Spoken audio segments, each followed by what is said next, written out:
你好，现在为您介绍印表机。当您收到印表机时，连续供墨外置品的处置方式。当您收到印表机，注意印表机墨水孔、气孔以及加墨孔。气孔的内部应该保持的水量是非常少的。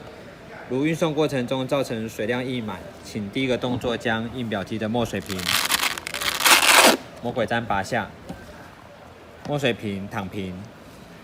躺平过程中，小格子水会利用小缝流进去大格子。此时，当您在扶正瓶身，瓶身的墨水即为很少。接着将墨水瓶粘连回去，不可抬高或放低。再将印表机侧边的墨水瓶孔塞打开，此孔为气孔，列印时需要吸空气。确认墨瓶之后呢，即可开机做测试列印。